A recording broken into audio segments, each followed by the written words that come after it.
Welcome to Kingdom Nation. We're so glad you could join us on way of video today.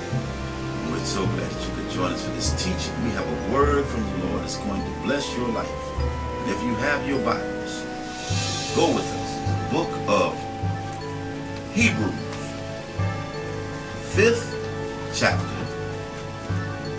We're going to begin reading at the 13th and 14th verses. It's where we'll find our lesson for tonight. It says, for everyone that uses milk is unskillful in the word of righteousness, for he is a babe. But strong meat belongeth to them that are of full age, even those who by reason of use have their senses exercised to discern both good and evil. You want to look at your neighbor and say, neighbor, got milk? Got milk.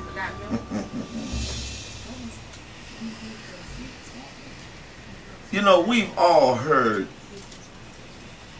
this advertisement, got milk. We've seen pictures of famous individuals with milk mustaches and you know, they take pictures with the milk mustache across their lips and you know. Now you know you probably heard this before also, milk does a body good. You've heard that saying before, haven't you? We've been taught for years that milk is a major part of the 4 basic food groups. This statement only tells us a half of a truth.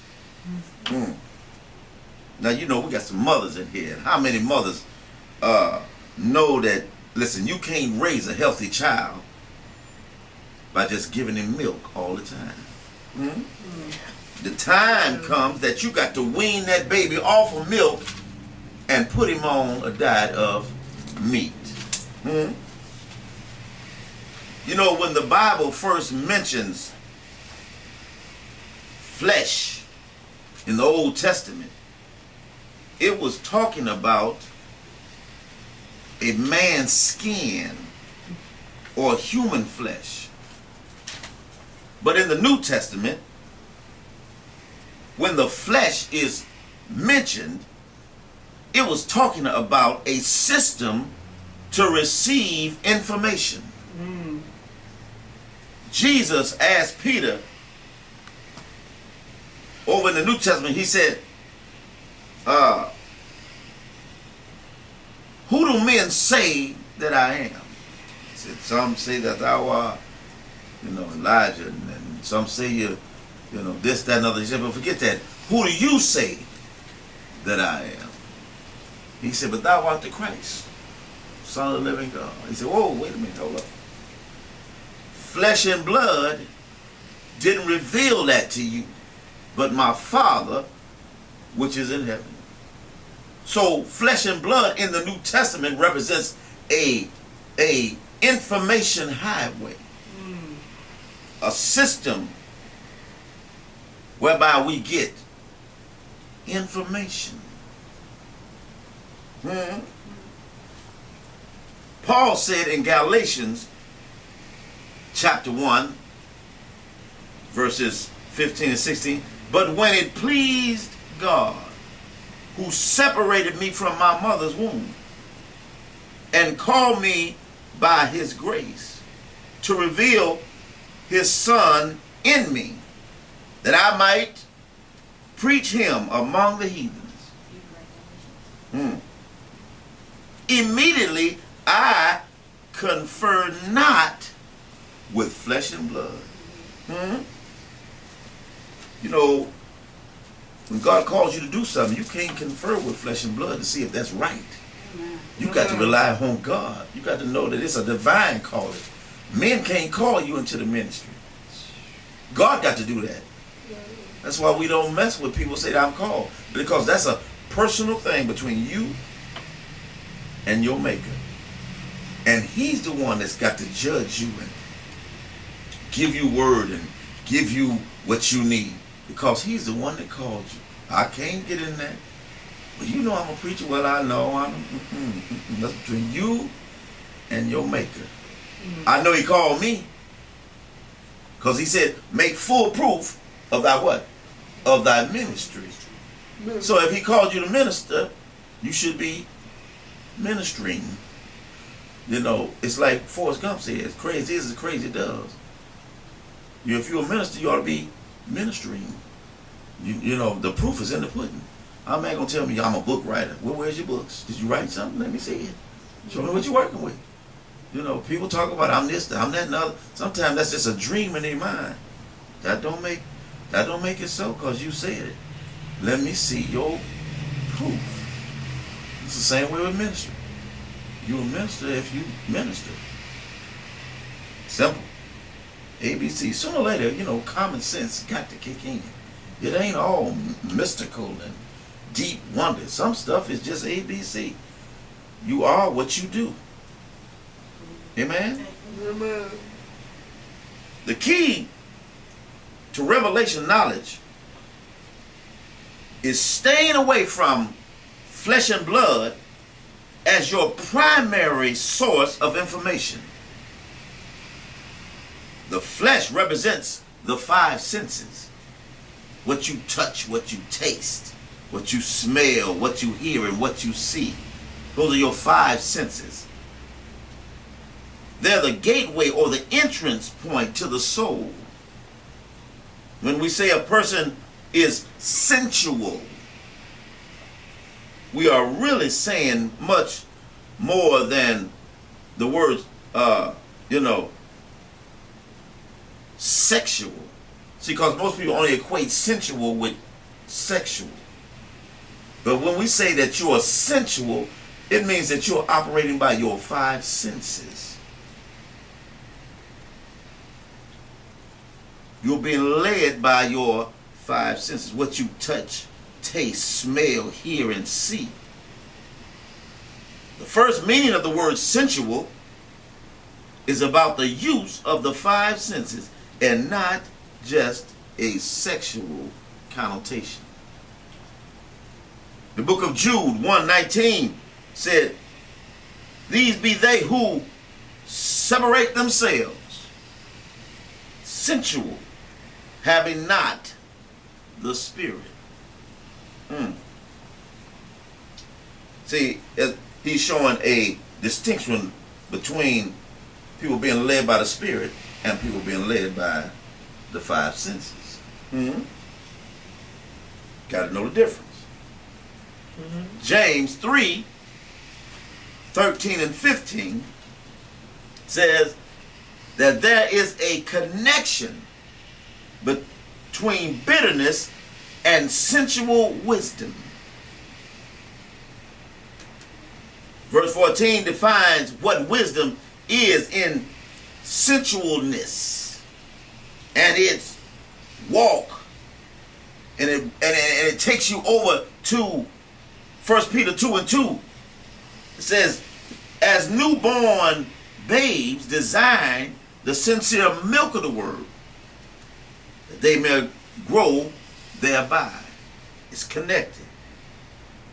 Verse 15, the wisdom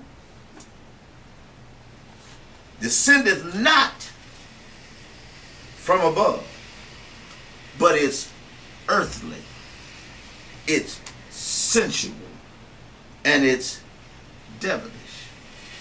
There is a distinct difference about sensualness that's going on here. Are you catching the picture? About your five senses? The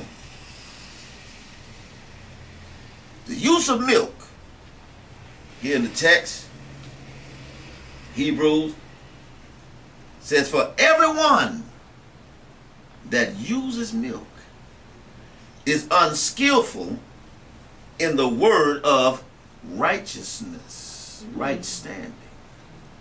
That's what righteousness is, right standing before God. And righteousness is the ability to stand in front of God without guilt and condemnation. So if you're using milk, Lord have mercy, you're unskillful in the word of righteousness. You don't know how to stand in front of God without guilt. Feeling all guilty because you don't know if the word that you got is the right thing, or you doing it the right way the Father would do. That's where the guilt comes in. But maybe I didn't do it like the Father wanted me to do. But see, righteousness is brought about by your use of faith. And you can't, faith don't come unless you hear the word. So it's about you hanging out with God. Right? Faith cometh by hearing. Father of the faithful was Abraham. And that his faith was accounted as righteousness, in right standing with God. Because he believed God so much, God said, I'm counting that as righteousness. You in right standing with me. You all right with me. Because you believe me. Dealt with his faith. Huh? Everybody that uses milk is unskillful in the word of righteousness, for he is a babe. Everyone that needs milk is void, unskillful of righteousness. Either one or two things is going on if you're using milk. Number one, either you're a babe, or number two, you've lost your appetite for strong meat. And you know, if you remove an older saint, somebody seasoned and been around, you move their experience with the word, or don't feed them strong meat like they used to get, they return back to baby state. Start acting like children all over again. All because they're not getting strong meat. You know, you try to water stuff down, all that. You can't survive with that. Not if you used to meat. Am I right? Am I right? You can't. Listen, you can't give me no glass of milk talking about, you know, that's a full meal and then it's got all the nutrients. All kind. No, listen, I need some meat. Big as I am, I can't be, you know, drinking milk all day. You know, on the natural side of things, when you take an older person and see what they eat like they did when they were babies. When they get old, they revert back to the same thing. You know, from ages 0 to 2, a child or a baby is in development stage and he needs milk, right? Now when he hits about 3 to about age 70, those are the ages where you starting to eat table food and meat and other nutritions from things, right? So when you get 70 plus years old, your system can't digest meat like it used to. Some of y'all work in the hospital. You understand what I'm saying? The dietitians and stuff start changing they stuff. They have to drink stuff because they can't break down meat like they used to. Now they're starting to revert back to that child system, back to having to drink milk and get their calcium, and y'all ain't saying like baby food. Going back to baby food. Started with baby food, went into meat. Now you're older. Now you're going back to baby food, huh? Amen. And it's the same way in the church. You got saints that started out wanting the sincere milk of the word so they could grow. Then they grew to a certain level, start eating meat, and then stopped or lost their appetite for strong meat. And guess what? Start reverting back to baby food. There comes a point where you get in God, you should be past ABCs. You ought, oh my, help me here. There's some stuff you ought to have the victory over by now. You know, I shouldn't have to preach about certain things all the time. Some stuff is just ABC. Amen. You can't cuss folk out and drink and smoke and think you say, come on here. But that's child stuff. That's the ABCs. Amen.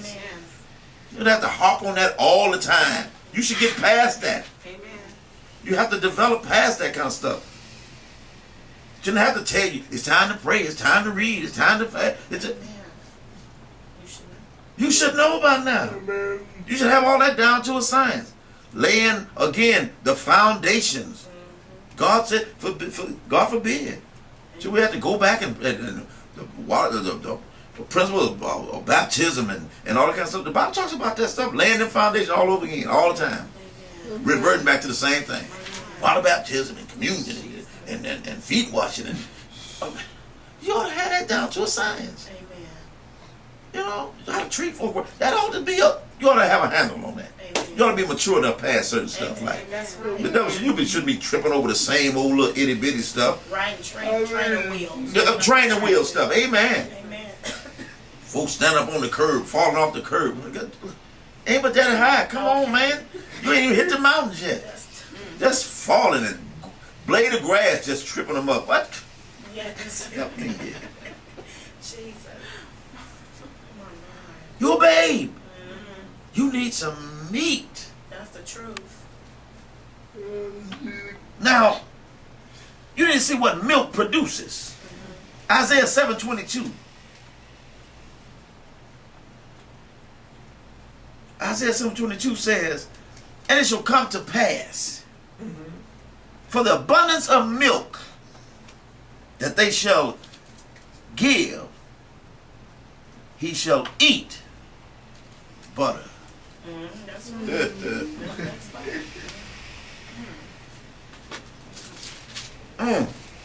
The abundance of milk produces butter, not nutrients. You see, butter it has no nutrients in it. All it does is coat the inside.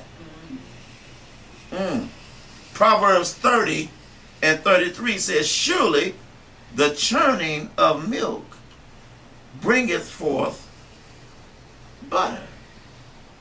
You should have a commercial say, Parquet. Is it butter? Is it margarine? Is it butter? Parquet. Hola. Whatever it is. Amen. But you know, milk produces butter, and when you eat it, everything just passes through your system because it's coated the inside. And you're not allowed to get any nutrients because the inside is coated. Stuff just passes right through you. So now you understand why people are not growing. Because they've been on milk so long. So when real meat come along, it just passes right through their system. It never takes hold. They never catch the nutrients from it. They never gain anything because they've been on baby milk and on the bottle and what help me here? Been in Pampers and having somebody, you know, water their stuff down and Gerberize their food so long that now it just passes through your system. When you need the nutrients to stand up and be strong, you don't have them because it just passed right on through you. Because you've been on milk. The churning of milk turns into butter. No nutrients. Can't hold nothing in your system. Nothing that is going to strengthen you and build you up. Isaiah 55 and 1 and verse 2 says, ho, everyone that thirsteth, come ye to the waters, and he that hath no money, come ye, buy and eat.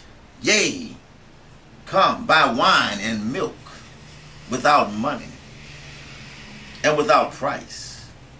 Wherefore ye do spend money for that which is not bread, and your labor for that which satisfieth not.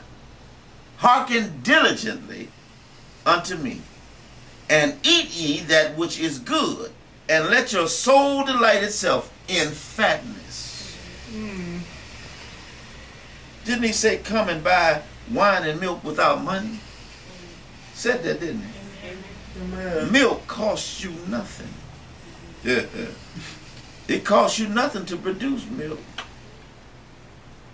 But guess what? You don't get nothing for it either. Yeah. It don't cost you much to produce it, and you don't get much in exchange for milk. You can go to the store right now and a whole gallon of milk when it costs you a couple of dollars. Don't cost a whole lot to produce milk. Value system is not that much. Now the principle here is milk equals a weak word when it's compared to the scripture. For babes, you gotta gerberize it, cut it up, chop it, emulsify it, break it down, and feed them little sections of it, just, because they can't stand much, can't take a whole lot.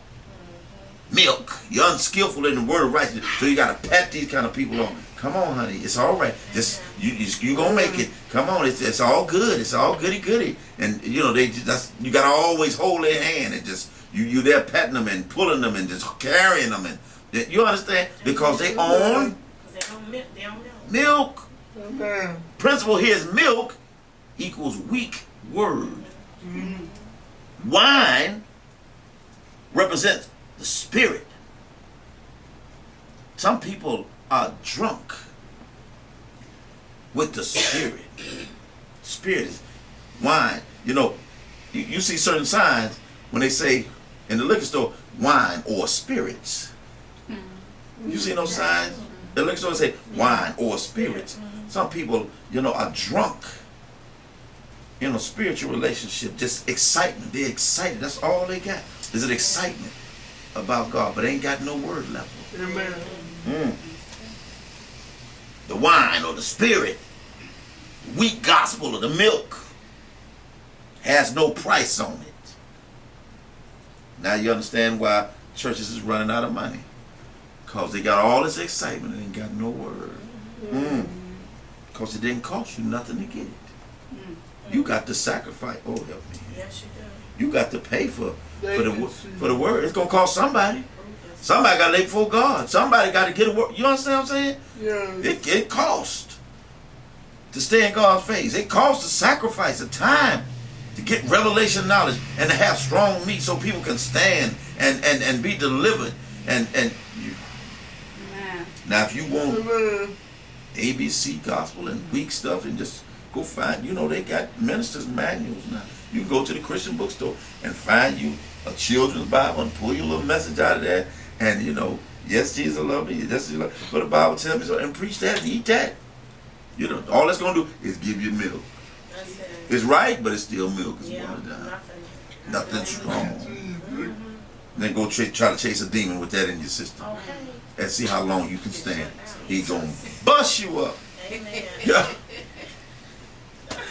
Bust you right up. You like the 7 sons of Sceva. They saw Peter them and Paul them casting out devils. They said, you know what, all that look kind of easy. We can do that. Oh man, let's go find us a demon. Let's go find somebody got a demon. They went demon hunting. Here one right here. This man, he got a devil. You come on this room with us. We're going to cast this devil out of you. And they said, all right, well, come on in here. And then didn't understand the devil went to checking credentials. He said, oh, wait a minute, before we start the fight, let me tell you something. He said, Paul I know. That's right. And Jesus I know. I'm looking at the spiritual list here. I'm looking at the credentials. Now I know Paul. Paul got the juice. And Jesus sure got it. I know both of them. Come on now. But you know what? I'm looking at this list. Y'all name ain't on here. y'all ain't got no juice. You can't pull shade over in the spirit realm. Right. You can pull shade in the flesh. You can act deep and act like you're a wonder and spit and blow bubbles and holler and look deep and pious and folks, they're deep. Because you see the frowns and the wrinkles. They looking. They really look sanctified and deep. That don't make you deep because your face all wrinkled up. You could be, you could still be spiritually stupid because your face full of wrinkles. People think you seriously. You're seriously stupid. That's all. That don't make you. Cause your face wrinkled up and your eyebrows cocked up. What that mean? You just seriously stupid. If you don't know the book, you just don't know. Man, and people be intimidated by people's frowns and browbeating you. Okay. Man, you can cock your eye all the way up to glory. It wouldn't make me no difference. Okay. Get ashy, fall out what? Don't make a difference. Either you know the book Or you don't. or you don't know it. Bottom line. So now let me go on here. Verse 2 here talks about labor for that which is satisfying. You know, you got to dig in the word. You got to pray and fast. And talk to God so he can give you fresh bread. The Bible said in Jeremiah, my leaders have caused my people to err. It's the leaders. It's the leaders. God said so. I didn't say this. God said this. That's right. Now, don't look at me strange. God said it. Amen. He says the leaders that caused my people to err. If you know, you better watch who the leadership you're under. Because if all he handing out is milk, you're gonna have a watered down system. All you got is a bunch of babies sitting around there all crying and all petting each other up, and just all they want to do is play and have a good time. Can't stand no hard words. Oh, you hurt my feelings. Oh, listen, grow up. So you can't grow because you're a baby. Huh? Help me. It costs you something. My leaders called my people to error. Now you know the Bible says like priests, like people. If you got a church full of babies, guess what? You might well look toward the pulpit.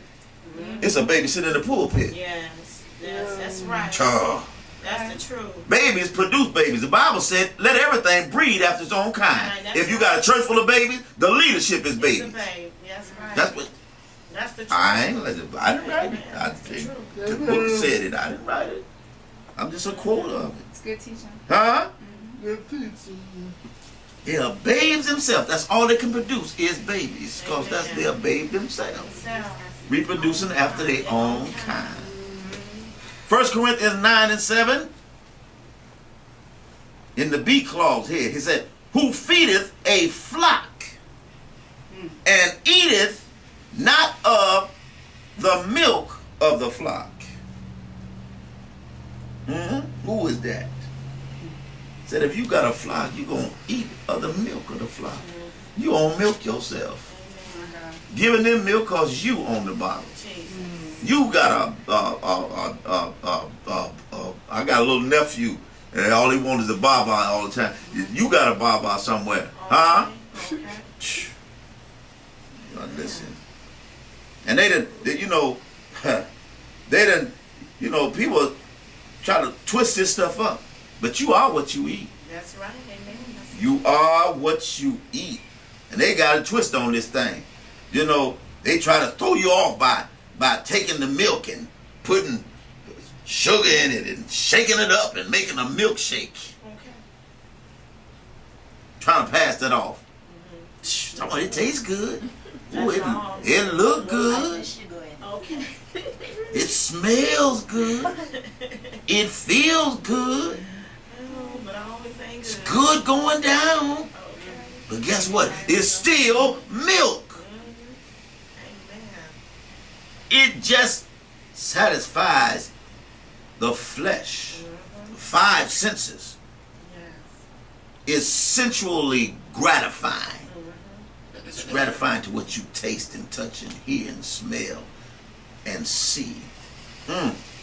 But has no anointing to destroy the works of the devil. Now we talked about flesh and milk. Hebrews 14 talks about meat. He says, but strong meat belongeth to them that are full age, even those who by reason of use have their senses exercised to discern both good and evil. The Spirit is supposed to train your senses to discern. Strong meat, strong word. It empowers our senses to discern both good and evil. Now you understand why people walk around here looking and can't tell the difference between what's bad and what's good. It's all in the gray areas. They can't define what's right and what's wrong. It's because they've been on milk. They can't discern between good and evil. It's all up in the air. Well, but it look right. Well, it smell right. I don't know. I don't know if it's good or not. That's because you a baby. You can't discern between good and evil. Huh? It's a warning. It's an effect for not having no meat. Psalms 107, verse 17 and 18 says, foul, because of their transgression and because of their iniquities, are afflicted. It said, fools, their souls abhorreth all manner of meat. That's what a fool does. A fool, because of his transgression and because of his iniquities, they are afflicted. Their soul abhorreth all manner of meat. That word meat there is a strong word. And they draw near. They don't even understand that they drawing near unto death. Whew. My God. Look at somebody else and say, you got milk? Mm-hmm. 1 Timothy 4, verses 1 through 3. Let's see something here.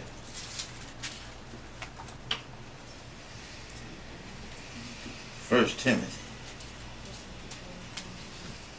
chapter 4.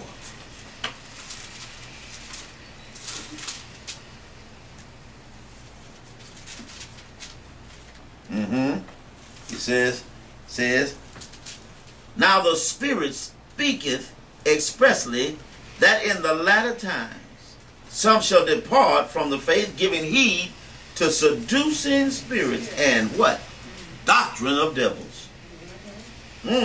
Speaking lies in hypocrisy, having their conscience seared with a hot iron, forbidding to marry, and commanding to abstain from meats. That word is again, which God hath created to be received with thanksgiving of them which believeth and know the truth. Woo! There is a connection between latter times and latter rain. Whenever there's a great outpouring of blessings during the latter rain season, time of rest and relaxation, when God tells you he's getting ready to refresh you. You see, the latter rain was a movement between dispensations. It's like the halftime at a football game between different halves. The first half is a dispensation, the second half is a dispensation. The word economia, where we get the word economy from, when God dispenses your finances in a different way. First half he's dispensing it one way, and in the second half he's going to dispense it another way. And some people haven't caught how God is giving them money, because they still trying to operate under the first half rules and looking for money being dispensed that way, in the old economia. But in between those dispensations is what we call halftime, where the players go into the locker room and refresh themselves. It's where, everybody gets ready for the second move. That's what the latter rain is. Between dispensation, God calls his people to a rest. Time to refresh yourself. And I'm finna show you what I'm getting ready to do in the second dispensation. But at this time, relax yourself. It's a time I'm going to refresh you. I'm getting ready to bless you. I'm going to give you some stuff so you can rejuvenate yourself and get ready for the second half and the second movement of your life. Help me here. Huh? Yeah. Anytime there's a great outpouring of latter rain and blessings and time of refreshing, there is a great satanic move also. When the Bible says, when the enemy comes in, you know, sometimes people like to read on past that and say the enemy comes in like a flood, but y'all got the comma in the wrong place. Mm-hmm. See, because God is always taking water to wash away the move of the enemy. Amen. So it should read, when the enemy comes in, like a flood, Yeah. Amen. the Spirit Amen. of the Lord will lift up a standard against it. Amen. Because when a flood comes in, you'll wash it away. Y'all got the enemy moving in like a flood. No. That's the truth. That is the truth. That's how. He comes sneaking in and creeping and trying to deceive. And he's like a thief. The Bible said the thief cometh, but for to steal and kill and to destroy. Anybody know anything about thieves? They don't want to get caught. They sneaky. They ain't like a robber. A robber will bust you up and come in your face and take your goods right at while you looking at him. Amen. Aggressively take it from you. But a thief is trying to be sneaky. He wait you go to sleep. Wait till you leave your house. And then he come tiptoeing trying to get your goods. The Bible said, Lord help me here, that the enemy is like a thief. And so he said that when Satan, when the enemy comes in, Amen. then like a flood, the Spirit of the Lord Washing it away. lift up a standard, washing away all his stuff. God's always, all through the Bible, you see floods. Amen. Anytime there's too much satanic stuff, God just wash all that mess away. Yes, he Tsunamis and stuff, that's God washing away stuff. will. Amen. Had tsunamis over in these little countries because they were sacrificing children and babies and still having kids and you know, pornography with kids and all kinds of stuff. God gets sick of that mess and washed all that stuff away. Amen. Noah was a move of God because all the animals stopped fighting and went to high ground. Like, whoop, God give me a drown before. Let's get on out of here. We gonna time out. We ain't fighting no more. I ain't eating you. You ain't eating me. Let's go on up here because God getting ready to move. Did you hear him say he finna send some water? Now they can't hear because they stubborn. They have a problem here, and humans got a problem here in spiritual things. But I heard him, and I'm getting out the way. The same way my great grandfather said, he told us to get on the ark, and my great foreparents got on the ark because they heard God say, get on the ark. I'm finna drown some stuff. Hurricane Katrina. Come on here now, huh? They can hear. People can't hear. That's the truth. Can't hear God because you're a baby. You know, you got to speak loud when you're talking to babies and stuff. They ignore you. Their attention span ain't that. Oh, help me here. It's not that long. They hear you and look away. It's gone. It's another word. You got to constantly be on them and crying and screaming and hollering, snatching them and all that. Because their hearing ain't developed. Help me. Huh? That's the truth. Said in verse 3, he said, abstain from meats. Ooh, the spiritual application here is that they don't want to hear nothing that God is saying. And they don't want you to hear nothing either. Because they're in a rebellious state right now. Can't stand that, to eat strong meat. Say, stay away from that stuff. Because I'm in rebellion, and guess what? I want you to be the same way.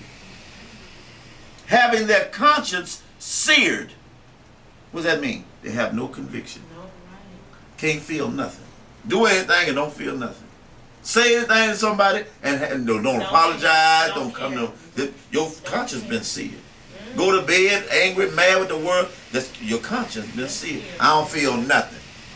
It's all about me and what I think, and I don't care who don't like it. And I'm going to bed and I'm going on my merry way. I done step on whoever get in my way, and too bad on them. They should have got out the way. All that kind of stuff. Your conscience been seared. You a baby. Ooh, help me. Forbidden to marry. Jesus, thank you. Come from a person that's been broken up and been in broken marriages and stuff and never got the healing that they needed to get. You know, when you come out of a relationship, a marriage relationship, that kind of stuff, first of all, you broke a vow. He says, better not to make a vow than to make one and break it. When God takes two spirits and makes them one, two people, make them one spirit. Well, when you get a divorce, that's really the spirit of unforgiveness. And so what happens in divorce, you're ripping up one spirit and rip it in half. Now you got two halves sitting there, just open wounds, bleeding. Now, first of all, you're gonna pay a penalty because you lied and said, I stood in front of God and said, no, this is the one forever, and I promise I ain't gonna never leave this person through thickness and thin, and through sickness and pain and all that kind of stuff. We gonna be together.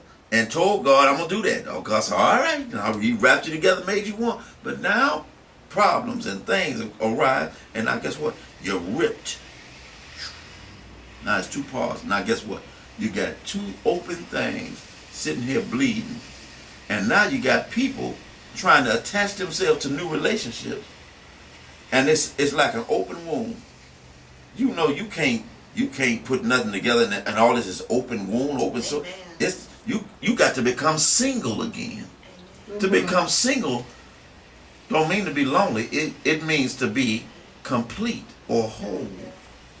You got people that's trying to attach themselves, and they just have a person. They're not complete or whole. And they trying to attach themselves to somebody else, and it hurts. It's a wound there. You got to take time to heal, close that wound, become single and complete before you attach yourself to somebody else in a marital bond. See, because you start dragging in all that extra baggage. You got hurt by Joe, and now you with Jimmy, and now you judging Jimmy off of what Joe did to you. And poor Jimmy ain't done nothing. You looking at him cockeyed. Like, what you doing, huh? Why you look like you getting a mess up? What? I was at the store trying to buy you something. Buy me what? Oh, that's crazy stuff. That's because you didn't take time to get healed. Now you don't know. Yeah, just chop his poor head off his body.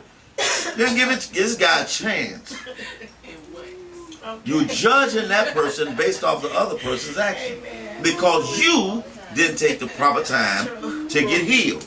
Now that new relationship is being messed up by the old relationship, all because you refuse to get healed and become single and whole and complete again. Oh, help me. That comes from eating strong meat. You become whole again. You get your focus back, get your purpose back. You start walking down your pathway, the destiny that God called you in.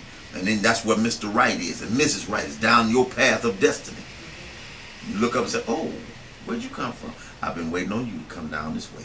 Oh, good. Well, we can journey on. How can two walk together? Except they agree. You trying to hook up with somebody that's going that way or going that way. It's like two ships passing the night, and y'all trying to hook up, and he going this way, you going that way, and now you trying to make some kind of connection. I know some folk got married out of a book, and now they trying to make it a fairy tale wedding. It ain't gonna work. How you gonna pick somebody from catalog page 96, section 3, paragraph 8, that one right there, and it's gonna make that work? You don't even know this person. Kind of sooner or later, common sense got to kick in. Got people just all caught up in all kind of stuff. Man, you got to wait on God. He'll send you the right person. Man.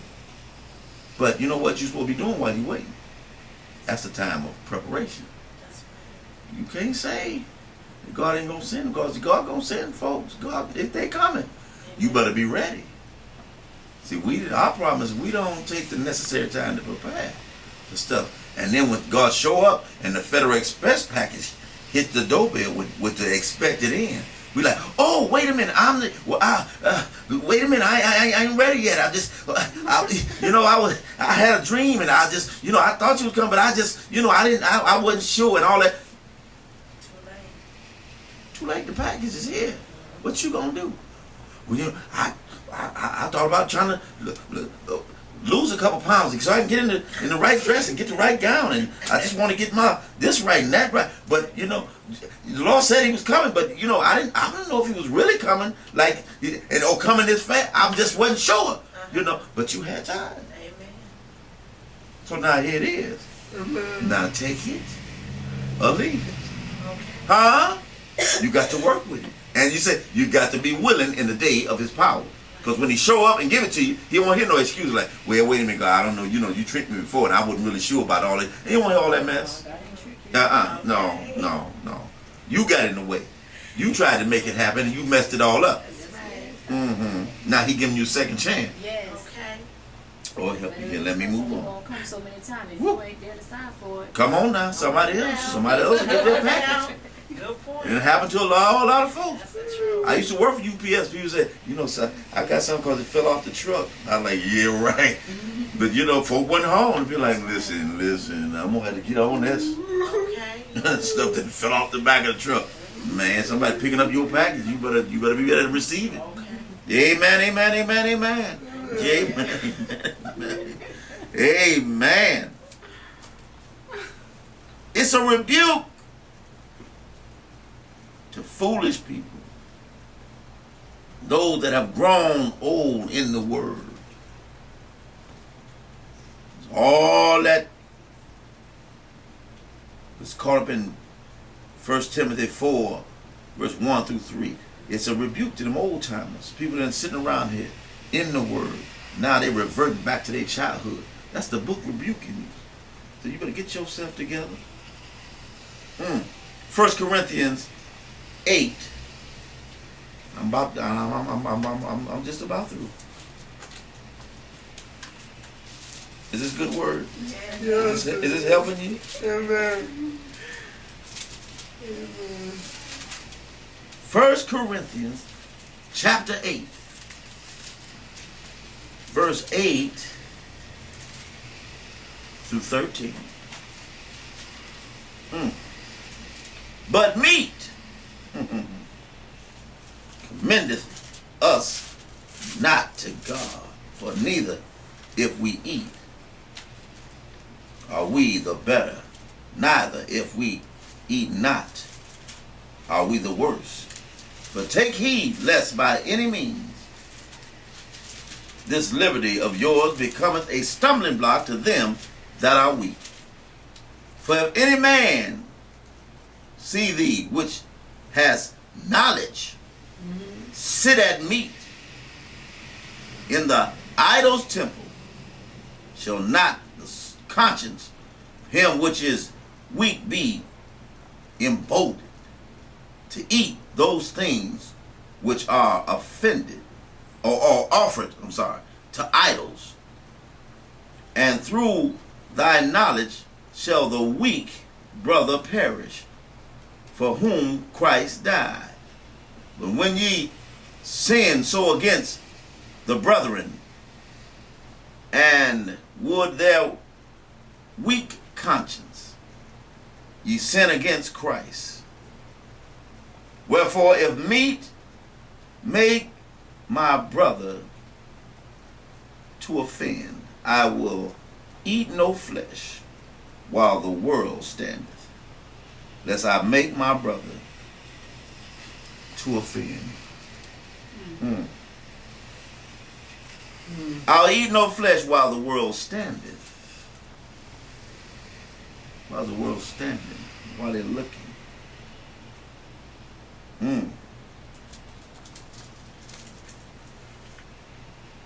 I won't offend my brother. I won't offend my brother. You got to learn how to make it through troubled times. Amen. You got to. Now, I ain't going to offend you because I don't want to kill your faith. We're not faith killers. If that's a level where people at, then they just got to stay there. And I'm not going to come trying to be deep and be a wonder and try to kill your faith level because all you've been given is milk. So I can't put you down because that's all you know. And I ain't trying to assert myself over you like I'm a wonder and you not. That ain't what it's all about. I'm not going to offend my brother. But guess what? I'm not going to stop eating meat. Because when it's dinner time, guess what? You just ain't coming to my house when it's time to eat. That don't make me have to stop eating meat because you offended by it. I just won't eat it in front of you Amen. That's right. till you come to the knowledge of certain stuff. You know, everybody can't come to these kind of Bible That's the studies. truth. That's the truth. Everybody ain't ready to handle word level on this. They ain't ready. Amen. They act like they but it would offend some people. Yes. You know, what you talking about? Who you going? What you all that kind. They ain't ready. They ain't ready. Amen. Because we ain't talking about a person. We talking about what the word said. Somebody ain't ready to eat on a certain level. So I won't offend nobody. So when it comes time to eat, guess what? You just ain't nobody at the dinner table when I get ready to eat. I'm not trying to offend you. But I'm not going to stop eating meat because of you. Because you want to have a baba and a milkshake and you understand? Pacifier. Okay, and a pacifier. And then all you want is some can of Ensure and you need all that and a sippy cup. I just praise God. Be encouraged. But I'm going to eat me a steak. You understand? I got to do it. Because I got to, I got to grow. 1 Corinthians 10.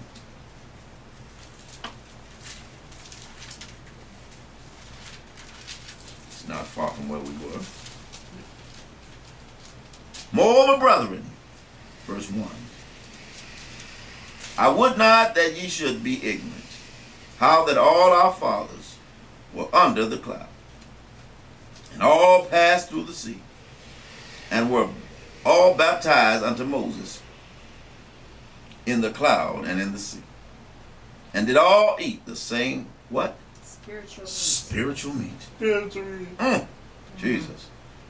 And did all drink the same spiritual drink, for they drank of that spiritual rock that followed them, and that rock was Christ. But with many of them God was not well pleased, for they were overthrown in the wilderness. Now these things were our example, to the intent we should not lust after evil things, as they also lusted. You got to know how to make it in troubled times. You got to be careful about your forefathers. You got to know what your forefathers did, and you got to do something different, or you're going to fall right into their footsteps. Amen. Verse 1 said, all of our fathers went through stuff. They went through stuff too. All baptized under Moses. And they came out. And how did they come out? By eating spiritual meat. That's what he said. They went through stuff. They were baptized under Moses. And they came out of the conditions because they all ate spiritual meat. Christ followed them and watched out for them, even though God was not well pleased with many of them. Those folks are our examples. You know, you got people that just made it on the little knowledge that they had. Your forefathers. They didn't know how to cross every T, dot every I, and get up and exegete the scriptures and find the Greek and the Hebrew language and break that stuff down and get to Revelation and Revelation. All they knew was God through a song almost, and just got spiritual with that and sung that all day long. Just, Lord help me. Just, Lord help me. That's all they did is cry, Lord help me. They didn't know. They wasn't well versed with stuff. Some of them couldn't read. Most of the preachers that we knew were it was 2 generations being ex-slaves themselves. Just getting an education, just being able to get through school. Some of them quit at 4th and 5th grade, self-taught, self-educated. Some, they didn't go to college, didn't have degrees. All they knew was God and felt Him. They knew what they knew about God, and that's it. And they just held on to that. They didn't go no further. I know it's wrong to do this and it's right to do that, and that's all they knew. Holiness of hell. They even taught, those if it's pleasurable, and you having too much fun, it's got to be seen. Because they took one scripture that said, I would rather be a doorkeeper in the house of God than enjoy the pleasures of sin for a season. Our forefathers taught that stuff.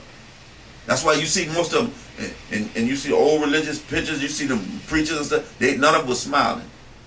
Everybody had a stern look on their face. Because if you're laughing too much, it's got to be seen. Anything that you enjoy too much had to be seen. It's pleasurable. See, because you got to understand their culture, what they came out. These men came out of slavery. Wasn't nothing to laugh about. Wasn't, you understand? Wasn't the culture. They didn't have much. They were struggling. So I don't see nothing happy about that. So anything that would make me happy got to be the devil. God brought me through. So all they talked about was getting to heaven. I just want to get to heaven, and soon the trouble of this world would be all over. As soon as I see my Jesus, it's going to be all right on the other side. They never thought this side would ever have any kind of pleasure. Amen. I'm telling you the truth. I'm telling you the truth. That's what they knew. That's all they knew. You see them old preachers and stuff. They will sit there and lip be tight as Dick's hat band. I am smiling. Praise it. Take the picture. They wasn't, because it was just all that smiling. They thought that was sin. That's it. Anything that made you that happy, got to be sin. They would back up off stuff like, oh no, I'm not having too much fun. No, that's got to be the devil moving in. They just wouldn't. That's where they were. That's your example. But now you got to get into the Word and understand what God is doing. Now when trouble time comes, you got to get into the Word of God. You got to have strong meat. Change your mindset. Get off the bottle, the milkshake. You got to get into the Word of God. See, because other than that, you're just going to be like babies. Don't want nothing that's giving you nutrient stuff. Babies don't like to eat vegetables and stuff that's good for them.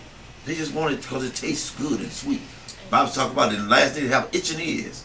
All they want somebody to tell them how pleased they are. I just want you, you're gonna make it. I see you just, yes, I want to tell me good stuff. I'm gonna be a millionaire in 3 hours, and somebody's gonna drop a new car off, and I see a new house coming and all. Man, listen, but they never tell you how it's gonna happen, because this Bible is about that kind of stuff. My Bible said a dream comes through the what? Multitude of business. If you don't take care of the business, you won't see a dream. People got dreams, but nobody telling you how to make the dream happen. Because that's in the Bible, but folk don't read the Bible. Folk caught up in stuff, religiosity, but that don't make it God's word. You got to know the book. What the book say? A dream comes through the what? Multitude of business. If you ain't ready to take care of business, you're not going to see no dream. So all that stuff in your head, just give it. It's like a vapor. Won't pass. This too will pass. Somebody got to show you what's up, how to do the business, to bring that thing out, so you will see it manifest in the side. Matter of fact, the Bible said, write the vision. People talking about, I got it in my head. It ain't gonna do you no good in your head. You need to take it out of your head and put it on paper. Gives you a business plan. He said, write the vision. Didn't he say write the vision? That's Habakkuk 2 and 4. So if people won't write stuff down, guess what? They ain't getting nothing. They just talking. That's because that's a baby talking. I see me in that building. I see that kind of stuff. You got a business plan? It's in my head. It's in my head. Get a pencil, piece of paper, and write it down. Oh, I ain't got time for that. Well, okay, I got to go because you wasting my time now. Because you're not going to do what the book say.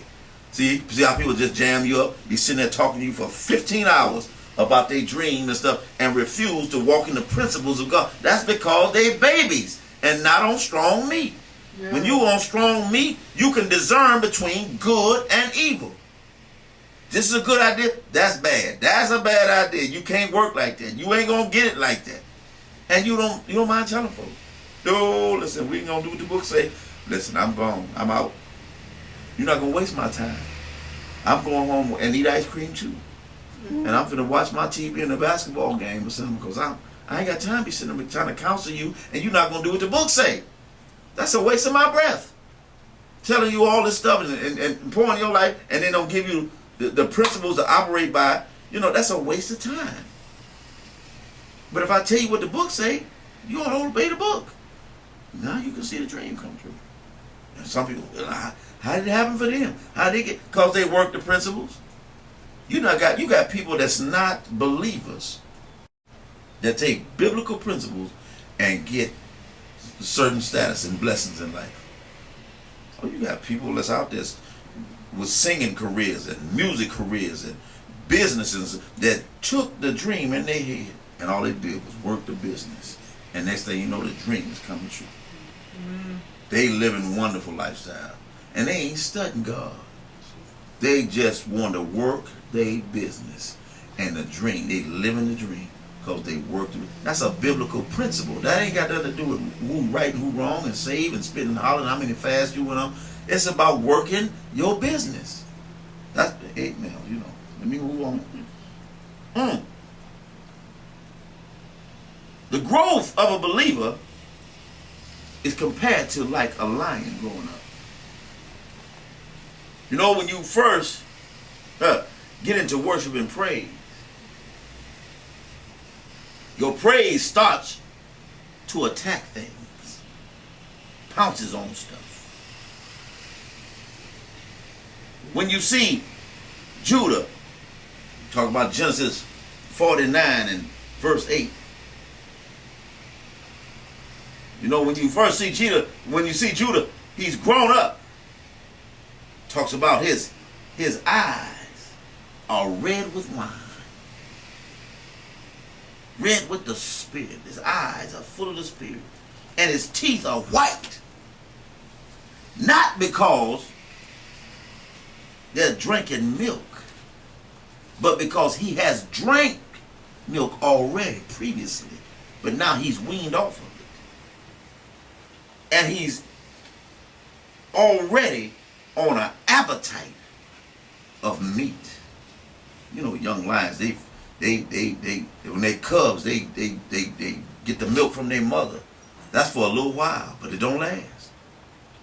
Because by the time they get 1 or 2 years old, they falling behind mama because mama's showing them how to kill and how to eat meat.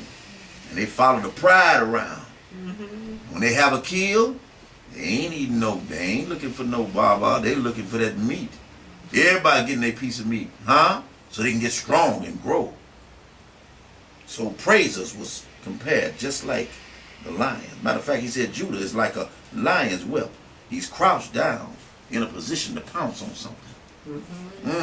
Eyes are full of the Spirit, full of wine. Teeth are white because he done already drank all this milk. Now they're healthy and they're strong and they're white. And I'm ready to tear something up and eat that meat.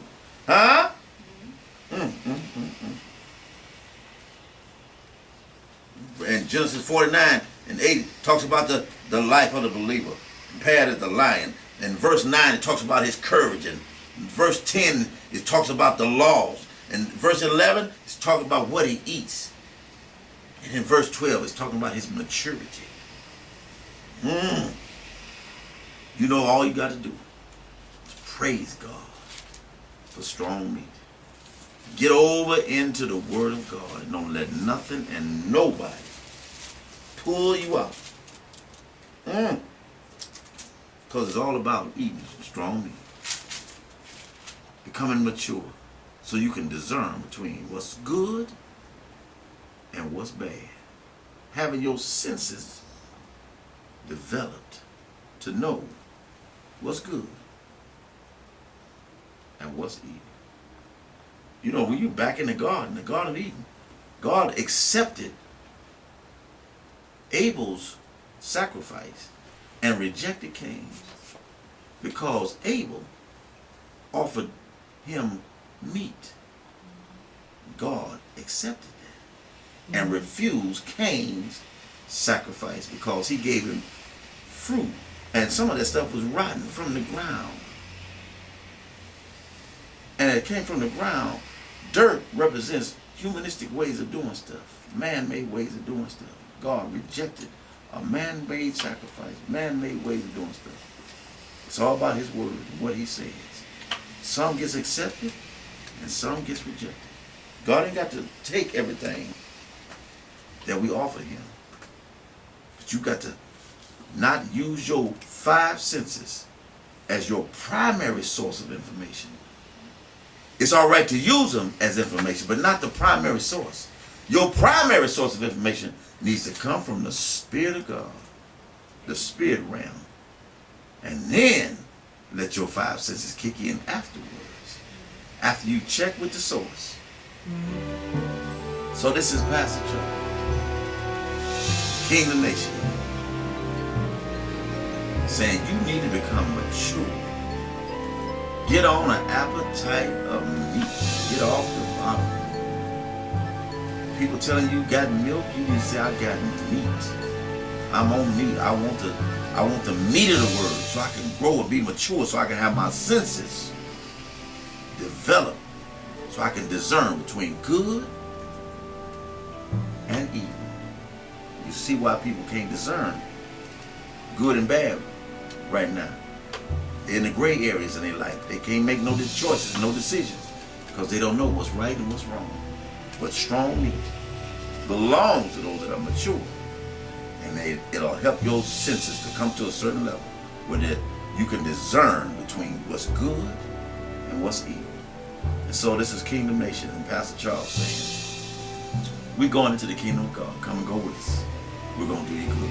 Let's give God a praise for his teaching. Hallelujah. Hallelujah. Hallelujah. Praise our God. Hallelujah. Glory to God. Glory to God. Hallelujah.